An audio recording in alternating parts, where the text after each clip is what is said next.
این زنی آلمانی تبار 15 سال است که دایره تاجیکی می نوازد و در زادگاهش برلین هواداران زیاد دارد. در این شب نشینی هنرش در نواختن همزمانی 3 دایره را همراه با خیرالله دادابایف دایره نواز تاجیک نمایش داد.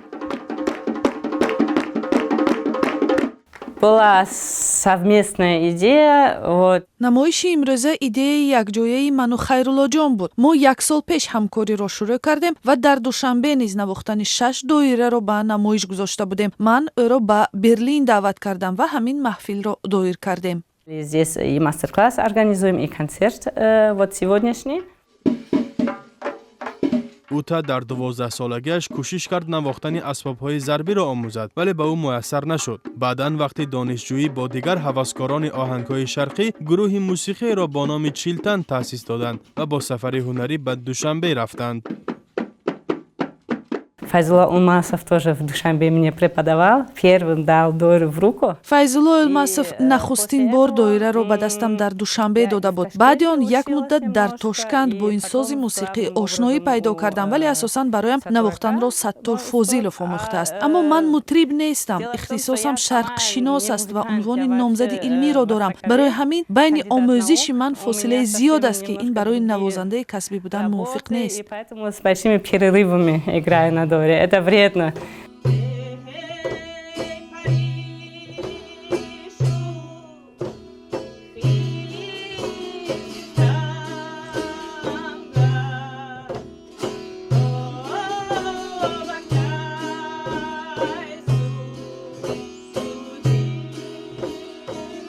در این محفل با شیوه بدخشانی تاجیکی سرود خواندن اوتا اهل تالا را به وجد آورد. وی هرچند زبان تاجیکی را بلد نیست ولی 15 سرود تاجیکی را از یاد کرده است.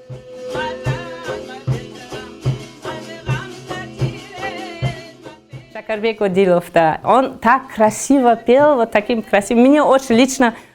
вақте аввалин бор сурудхонии Шакарбек Одиловро бо забони помирӣ гӯш кардам, маро хеле мафтун кард. баъд аз он ҳамеша кӯшиш мекунам суруди тоҷикиро хонам. Панҷшанбе Ҷорубов ва Шавқ Мамад низ ба ман хондани сурудҳои помириро омӯзонданд. ҳоло ҳар лаҳзаи холие ки ёфтам фақат аз паи аз худкунии сурудҳо мешавам. И пение, и я вот каждую свободную минуту стараюсь по-мирски слушать и петь. در این شب نشینی اگر صدای دایره برای تاجیکان مقیم آلمان نوای وطن را به یاد می آورد، ولی برای اروپاییان که تنها اسباب‌های ضربی افریقایی و هندی را شنیده بودند لذت دیگر داشت. аз кафкубиҳои халқи олмон дидам ки санъати тоҷикистон на танҳо барои мо тоҷикон, ҳатто ба олмониҳо низ хело писанд ҳаст. Everything and I liked all the drums. به من نوازش با دایره بسیار محقول شد. همه نواختنها چی با تبل و دایره چی با دست و چوب. به فکر من دایره بسیار مهم است چون شما در آن تمام شیوه های آهنگ های آسیا، خاور میانه تا بحر میانه زمین، اسپانیا، پرتغال و پندیره برزیل را هم پیدا میکنید. Mediterraneum zu Spanien, Portugal und Brasilien Pandeiro ist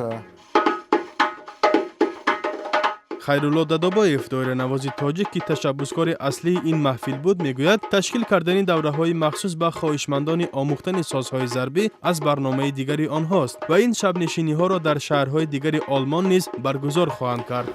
مقصد اساسی من همین است که صنعت تاجیک را با تمام زیبایی‌هایش به تمام جوانان معرفی کردن و می‌خواهم که دایره تاجیک جهانی باشد و به تمام جهان مشهور باشد.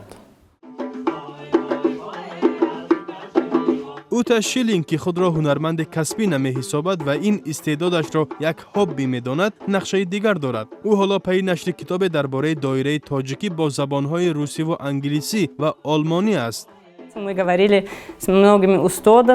мо бо бисёре аз устодони асбоби доира суҳбат кардем ки мутаассифона аллакай дар қайди ҳаёт нестанд. тавонистем ки садову видеои онҳоро дар бораи кору фаъолияташон, хотираҳояшон ва дар бораи таърихи доира сабт кунем. мехоҳем мардум аз таърих ва рози ин соз огаҳӣ пайдо кунанд ки пештар чӣ шакл дошт ва дар тӯю маъракаҳо чӣ гуна истифода мешуд. Форма дойро изменилась. حالا تمنا یگانه دختر اوتا که همگی 7 سال دارد توانسته است دایره به دست گیرد و آرزوهای کودکی مادرش را که نتوانسته است به زودی دایره نواز باشد عملی سازد.